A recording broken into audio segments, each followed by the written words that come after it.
So for this video, I'm going to show you how to do the floating sphere. And this kind of an optical illusion, it really depends on the angle that your paper is at. So if it's at this kind of an angle, you can see it better when it's an image.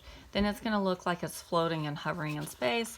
Whereas if it looks like this is how you draw it. And it really depends on the viewpoint.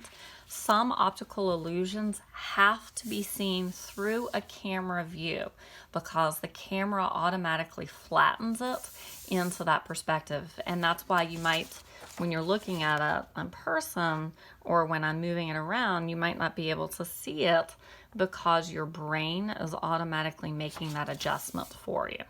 Yeah, so the first thing you do is you have a white sheet of paper, you have a pencil,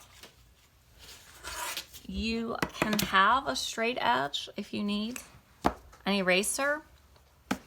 A blender is optional. You can use your finger to blend, you can use a tissue to blend, it's your choice. You can use a Q-tip, but some type of a blender.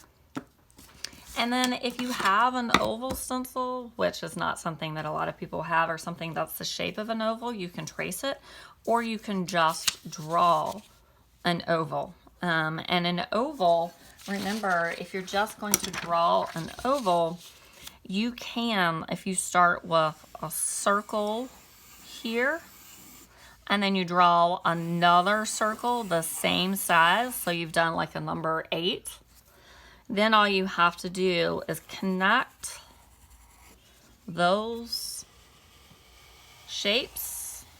And remember, you would do this in whisper lines, and then erase that center, and you have an oval, a perfect oval every time. If you're doing this digitally, then of course all you have to do is take and do the shape, undo it, and fill it in that way. You can do this in 3D Paint. You can also do this in Microsoft Word because we're just going to be drawing lines and shapes. So I have my circle. I've kind of centered it in the center of my paper. I have my oval, and it's about the size of my hand, maybe a little bit smaller. So about the size of my palm. Now, it's up to you on how you want to do the pattern on your sphere. You could leave it plain and just add value to it to make it more round. But for me, since we've been doing optical illusions, I'm gonna take it and I'm gonna draw a vertical line down the middle here, and then a horizontal line down the middle there. Now this is practice, so I didn't measure, but you're free to measure and make sure that you get it exactly even. When we are doing our final, you would measure, but for practice, we're doing just that. We're practicing. So then I'm gonna come and I'm gonna look so that I can get this even. I'm gonna look to see where the halfway point is, and I'm gonna make like a little mark. And then I'm gonna find the halfway point here and make a mark. I'm gonna find the halfway point here and make a mark, the halfway point here and make a mark, so that you have 3 lines there. Now, if you were going to measure this out with a ruler, you're measuring it into fourths, right? Then I'm gonna look at this long line and I'm gonna estimate the halfway point, and I'm gonna estimate there and estimate there. Remember, this is practice, so a visual estimation is okay. So what I've done is I've drawn my oval, a horizontal line in half, a vertical line in half. Then I look here and I'll divide it in half. I divide that in half and that in half. So you've divided it each into fourths. It's almost like you're drawing a graph. In fact, if you want to do this on graph paper, you can.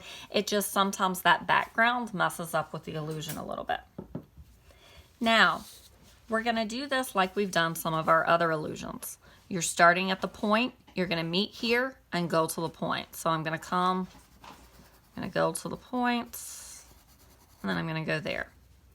And then I'm gonna come here, here, and there. Right? Then I'm going to do the same thing on the other side. Point that line here. Now, again, I drew those lines, those little marks as guidelines. If you don't need those guidelines and you think you can divide this on your own without them, then of course feel free to do that. Then here, I'm going to do the same thing from that point to there to there. Here, I'm going to do the same thing here. Okay. I'm going to do the same thing here. So you're getting this really high arch, which is why I like to do those guidelines for me. So I've done that one, and now I'm going to do this bottom one. Again, point through, down.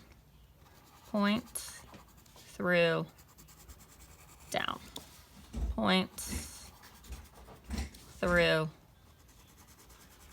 down. Okay? And I have that there. Now I'm going to mark it. So if I look at this, I'm going down the middle line. If I look at this, this is going to be black, white, black, white, black, white, black, white. It's a checkerboard. So then I'm going to do the opposite on the next thing. White, black, white, black, white, black, white, black. And then go through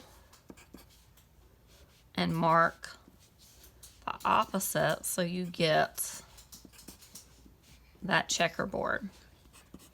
I have always found it is easier to mark them first so that you don't lose that pattern and mess up.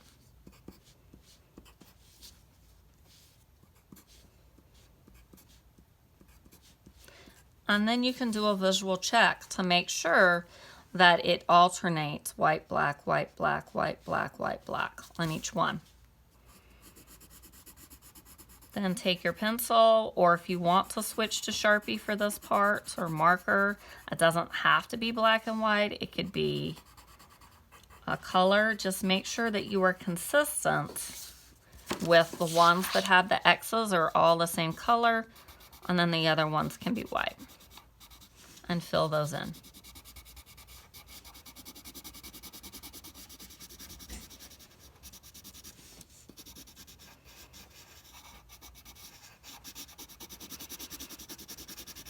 I am still adding that in the direction that it goes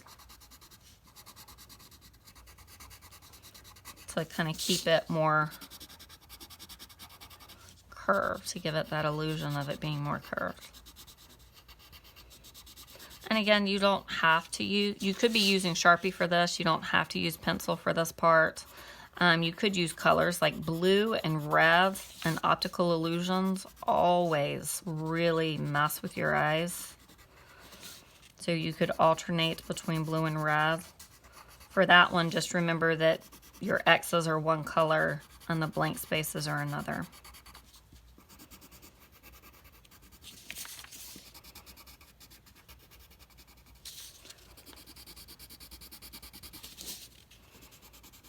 Again, this is one of those illusions. There are a lot of illusions. It's called trompe l'oeil, or to fool the eye.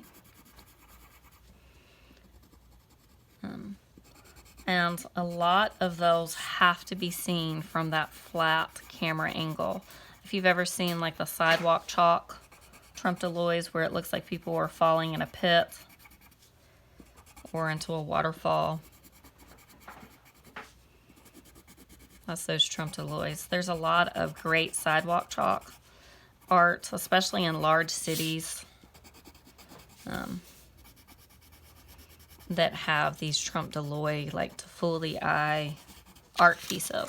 But again, when you're just looking at it from your eye on the sidewalk, you can't really see the illusion. But then when you look at it through the camera lens, or when they take the picture of you, you can really see that illusion.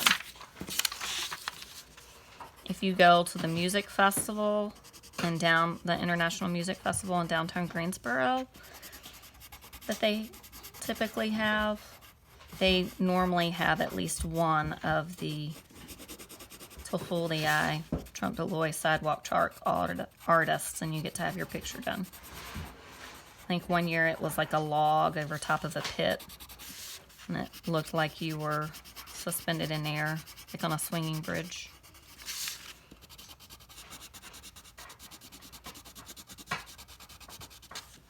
Right. Just make sure you're staying in those contours.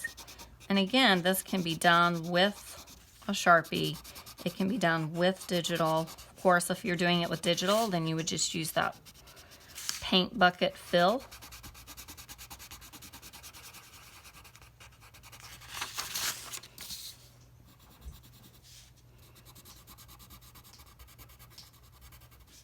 And it's so much easier because I've already marked off my sections to just fill it in. Otherwise, I would have to pause at each one and make sure that I was following the correct pattern. And if you wanted to, like I said, you can leave the pattern part out and just do the sphere. But this creates another part of the illusion. It creates another element, another detail.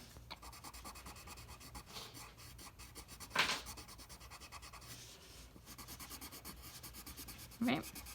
So I've filled in all my areas. And again, if you're doing this in Sharpie or in marker, because there might be a bit of a glare on the screen, you're gonna have something that looks like this. See how you can see that? Now, we're going to get to the cast shadow. In order for this to work, you need to have your cast shadow down here. And so I'm going to do my cast shadow. I'm going to make it about the same thickness as that. It can be a little smaller, but I wouldn't make it any bigger. Else I've drawn that in there. And then you fill it in. Dark. Adding that dark value or that black.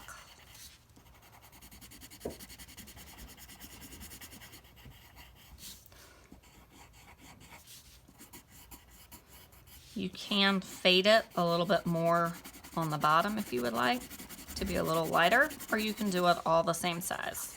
I mean, all the same value. Just kind of evening that out.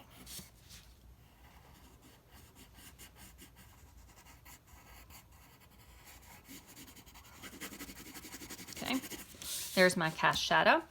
And since this is my cast shadow and this up here, that means that I have a light source here that's putting a cast shadow down. So as an extra step, you can come in, keep this blended, and that make sure you're adding that in at your angle because you don't want it to be flat. Adding a little bit of a value, like a 50% gray. Just a little bit in this bottom like section. Not up here, but in this bottom section here. It's just very, very light. Right.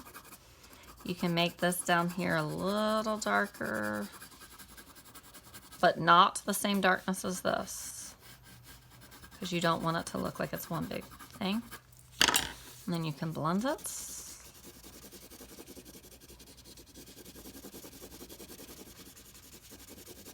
Some people have done this with like the pattern of a soccer ball, and that will work too. Some people have done it where it's just a solid sphere.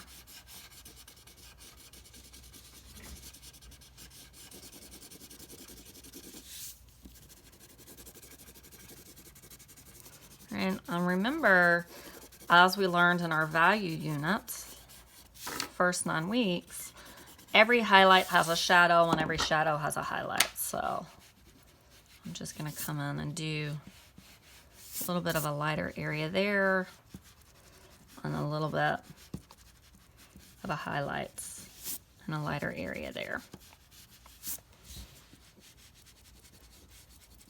Okay. Last step. You need to cut it. And this is where that optical illusion comes in. So you're going to take, and you can use a straight edge for this, or you can eyeball it. I don't recommend cutting it right here on that middle line. I think it's better for you to go above that or below it. You pick. I'm going to go above it.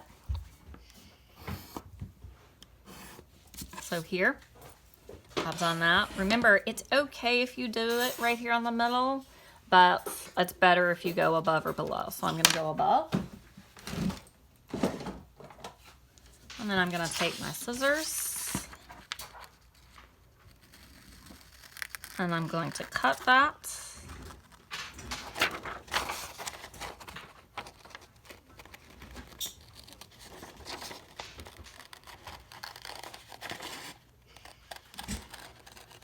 So I've cut that line, that horizon line. I cut around the edge of my oval, which is going to become my sphere. And I cut it off. Okay. So that you have this. This should be the piece this should be what you end up with. You can, whoops, you can erase any marks you have. And then what happens is, even though we know this is what it looks like, it does look better on like a fresh sheet of paper.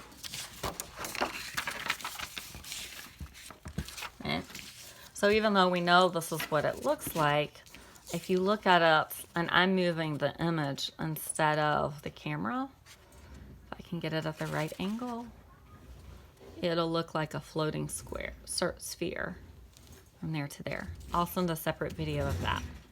And you're done.